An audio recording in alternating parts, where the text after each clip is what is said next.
Planet Zoo is a construction and management simulation game by Frontier Developments. Some of their other games including Planet Coaster, Thrillville, Zoo Tycoon, the 2013 version, and Jurassic World Evolution, among other titles.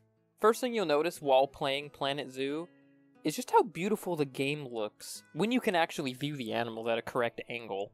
And honestly, just how well done the animations are on the animals.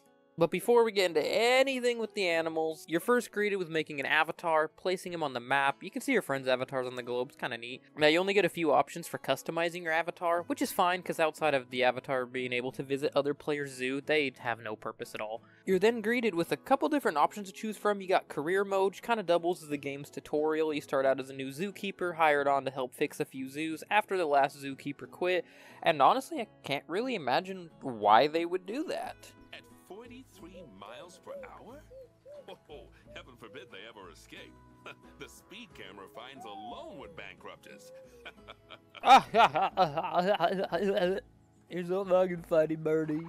Now, the tutorial, it starts off pretty basic, just has you, like, finding certain enclosures, clicking on animals, just kind of showing you the basics. It has you make your own exhibit, help fixing up other ones. It does end up leading to you essentially being able to make your own zoo in kind of like a pre-built environment. Now, you only need 1 star to unlock the next set of challenges, but we all know Mama didn't raise a quitter, and we go until we get all 3 stars. But I do recommend spending some time in this mode. It can be a little overwhelming in this game if you don't really know what you're doing. In this mode, it does a pretty good job of getting you started on at least the basics. If you ever need more help, though, there's a little thing up in the corner here that will actually give you like all the info you need on the game, all the controls, how to adopt animals, just everything like that. Now, when you've had your fill of the tutorial, or you just want to jump right into making your own zoo, you got Franchise, Challenge, and Sandbox mode. Sandbox has you start your own zoo with everything already unlocked. All the animals are accessible whenever you want. The unlimited amounts of money, just your standard Sandbox mode. Now, Franchise and Challenge mode are pretty similar, the main difference being that Franchise mode actually has more of a direct connection with other players. You can buy and sell your animals with other actual players. You can take part in community challenges, and you can actually even see stats on the animals and see like who has the biggest camel. In both game modes, though, you can purchase animals with either money you've earned in-game or conservation credits, which you get from releasing animals in the wild, or in Franchises mode, you also get conservation credits from selling your animals to other players. But depending if you go to Challenge, Franchise, or Sandbox mode, before you go to build your zoo, you'll be asked to select a biome and a continent. Depending on your biome and continent of choice, it'll change the way your map looks, obviously, but it'll also affect the weather of your map, which depending on your map choice and which animals you choose could make it so you'll have to invest in some heaters to help melt any snow and warm up your animals, and listen as the guests complain because it's freezing, even though they made the choice to go to a zoo during a blizzard and are wearing shorts and a t-shirt. Or, alternatively, you may have to get a cooler to help cool down your animal if the climate's actually hotter than they like it to be. Another option you have is you can select the Scenario Zoo tab. It'll actually let you choose any of the maps you've unlocked in the career mode, which is kind of neat. And after selecting your biome and continent of choice, it's up to you to decide what kind of zookeeper you'll be. You can spend hours just painstakingly going into so much detail on just the entrance of your zoo without even making a path so you can build your first exhibit. Or you can just play around, kind of clunky pathing tool, and just make a super generic looking zoo while you sit back and look at other people upload their screenshots of their much better looking zoos. Now you can set it so certain paths can only be used by staff members, which is recommended because guests actually get mad if they get too close to any staff facilities. But once you got a path down, throw in some staffing buildings, hire some staff for said staffing buildings, build an enclosure, you're finally able to choose your first Pokemon, and let me just say Professor Oak hooked you up, because there are so many different animal species in this game. Now, if you're not in Sandbox mode, you won't see all of them listed here at once. You'll see them pop up from time to time, so if you really want like a certain kind of bear and it's not on your list, just keep checking periodically. Once you've selected your first animal, you just choose to move them into the exhibit and watch as your staff members shove them into this tiny little Pokebox. They come running out and it contains your first animal. First thing you're going to want to do though, click your animal and look at the menu that pops up. This menu actually tells you what you need to do to make your animal happy, because these are some picky bastards. How much long grass they want, how much is in their exhibit, if they want shelter, if they want plants, if they want toys, Some animals want to be in groups, some want to be alone, some want to be with other animal species. Every animal has their own needs. It's up to you to meet them.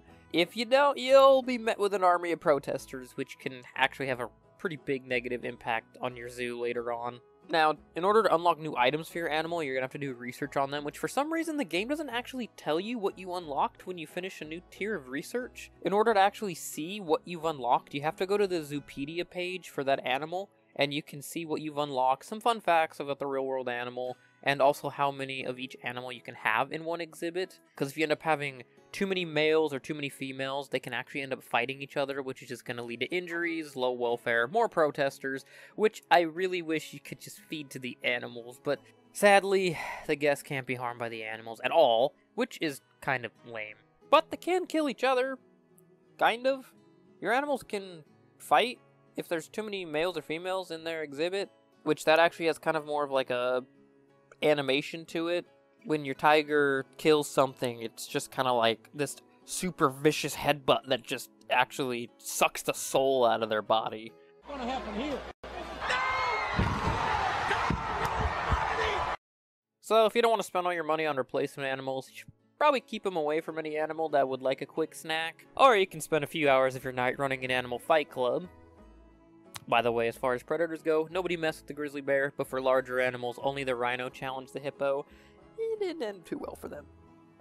Now what's that you see in the bottom here? Exhibit species? That's right, when you get tired of all your lions and tigers and bears, oh my, you can actually house smaller exhibit species like insects, reptiles, arachnids, that kind of stuff.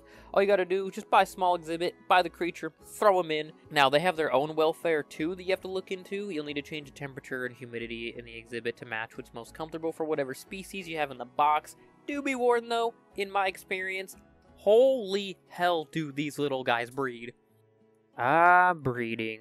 When the mood strikes just right and you can hear nothing but the sound of a sweet, careless whisper as you begin your mating ritual, trying to woo the female with a spectacular display of...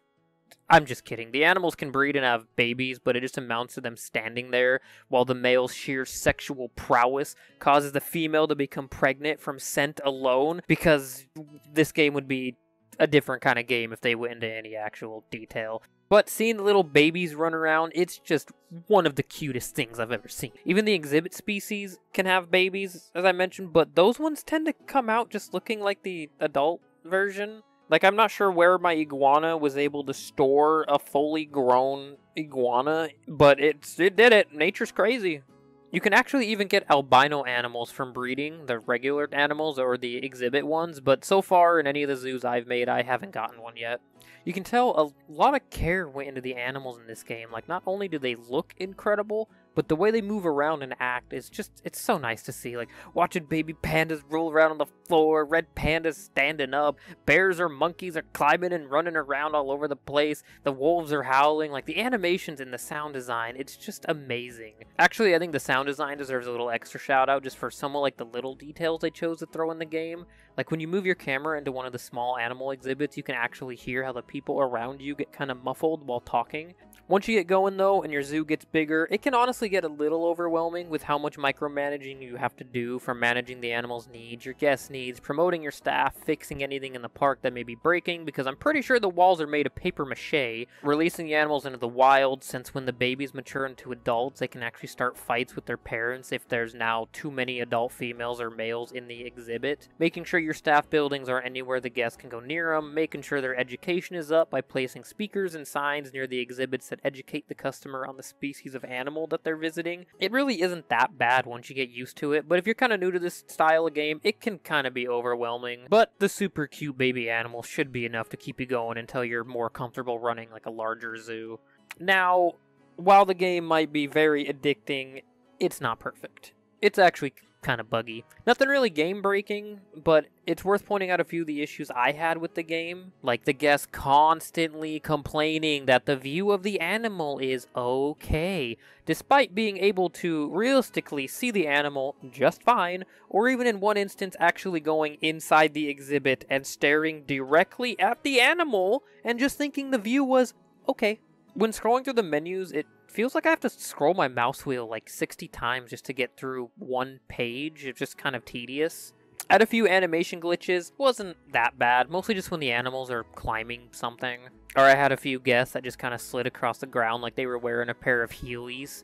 One issue I've seen a lot of people point out, and I kind of noticed it too, is just how fast time moves. Like, it moves way too fast in this game. 1 day-night cycle actually takes months in the game. So you just constantly be getting notifications about the inspector coming to your zoo. Now, I haven't heard of anyone else having this issue, but it happened to me a couple times. Sometimes when I'd click on a menu, the game would just, like, select something from the menu. Like, when I first went into franchise mode and went to adopt an animal, the only option I had was a camel. So I figured you'd start out with like one animal, maybe unlock more as you progressed. But by the time I hit year 10 and I still only had camels, I started to question my self-worth as a zookeeper, only to find out that apparently the game had decided to select the option to only show me camels. My game crashed on me 3 times. 2 of which kind of my own doing. I wanted to see what would happen when I started throwing a ton of animals into one enclosure. The 3rd one, I went to release an animal into the wild, and the game started like repeating some sound effect like 1,000,000 times a second, and I had to task manager the game closed. I was able to save it still, luckily. There's also a really big staffing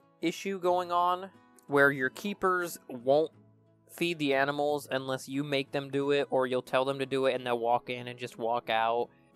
Which causes you to just get bombarded with messages about low welfare on your animals, which causes more protesters. And despite the fact that I had my generators and everything set so that my mechanics would go and check them every 6 months, they were going like 2-3 years without getting an inspection, so they were constantly breaking down. Now, some people said you can fix this if you kind of make sections for your zoo and then assign people to those sections, and that should fix it. Which it does, but I have seen some people say that it didn't, and they had to delete their little layout they had set up and make another one. Or some people that said it just didn't work at all. Performance-wise, though, I've had no issues, with the exception of one time my game got really laggy and stuttered around a lot after I added a new exhibit, so I thought I was going to have to, like, lower the settings. But I was done for the night anyways, so when I came back to my zoo the next day and loaded it back up, it was perfectly fine. I even added more exhibits to the zoo and had 0 performance issues. I had some problems actually moving the camera around, where sometimes after moving the camera, I'd actually be unable to zoom in or out at all. And sometimes the camera will zoom in kind of like a little bit, and then other times it'd zoom in close enough to discover some like new kind of bacteria that really was only a problem when it came to trying to view the little species in your exhibits, which you can use the locator option to find them a little bit easier, but it's pretty realistic, really, when you look in the exhibit for 20 minutes trying to find the damn frog or spider, only to realize they were right in front of your face the entire time. Now, Frontier's got a pretty good track record of dropping a game and having a good amount of bugs, and then they actually fix them. Like, Planet Coaster is a way different game than it was when it first came out, bug-wise. Like, they fixed a lot going in there, so I'm not worried about most of the stuff. It'll be fixed. But if I had to give a grade, for me, is a B+. It's a very solid zoo simulator, but all the bugs and frustrations do kind of add up. But at the end of the day, Planet Zoo, it's a lot of fun to play. It's gorgeous to look at. It's actually cheaper than most retail games now. It's only $44 for the standard version and $54 for the deluxe. And it's topped off with a really well done soundtrack that I enjoy hearing play while I'm managing my zoo, which is why I'm glad I ended up getting the deluxe edition, since now I can not only listen to the soundtrack anytime I want to, but I can also unleash all my pygmy hippos on all the unsuspecting visitors.